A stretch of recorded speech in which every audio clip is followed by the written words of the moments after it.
ગુનાખોરીની દુનિયામાં માથાભારે ગણાતા સમીર માંડવા પર 4 શખ્સે જાહેર રસ્તા પર ફાયરિંગ કર્યું હતું। હુમલાના સમયે સમીર માંડવા રસ્તા પર ઊભો હતો, જો કે તેને કોઈ ઈજા થવા પામી ન હતી। જ્યારે તાજેતરમાં થયેલી જૂની અદાવતના કારણે તેને નિશાન બનાવવામાં આવ્યું હોવાનું પોલીસ તપાસમાં સામે આવ્યું છે। પરંતુ મુખ્ય બાબત એ છે કે સમીર માંડવા ગુનાહિત ઇતિહાસ ધરાવે છે અને પોલીસે એના પર અગાઉ પણ કડક પગલાં ભરી ચૂકી છે, જેમાં તેની ગેરકાયદે મિલકત પર બુલડોઝર ચલાવાયો હતો। લાલગેટ પોલીસ મથકની હદમાં થયેલા આ ફાયરિંગ મામલે નોંધાયેલ ફરિયાદ મુજબ 3 થી 4 શખ્સ રસ્તા પર આવ્યા અને સમીર માંડવા તરફ સીધું ફાયરિંગ કર્યું હતું। હુમલાને અંજામ આપ્યા બાદ આરોપી ત્યાંથી ફરાર થઈ ગયા હતા।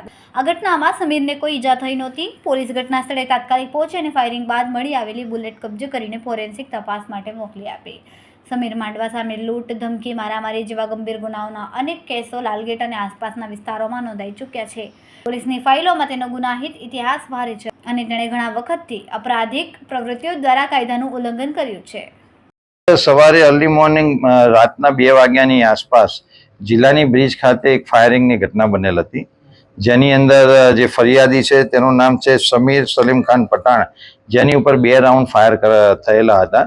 આ અનુસંધાને કેમ એની પર ફાયરિંગ થયું છે તે હજી સ્પષ્ટ થયેલું નથી, પરંતુ જે ફરિયાદ તેણે આપેલી છે તેમાં જે 2 બાઇક ઉપર કુલ 4 ઇસમો આવેલા હતા, જેમાંથી 3 ઇસમોને ફરિયાદી ઓળખી બતાવેલ છે, જેથી 3 ઇસમો વિરુદ્ધ નામજોગ ફરિયાદ કરેલી છે અને ચોથો ઇસમ અજાણ્યો ઇસમ બતાવેલો છે।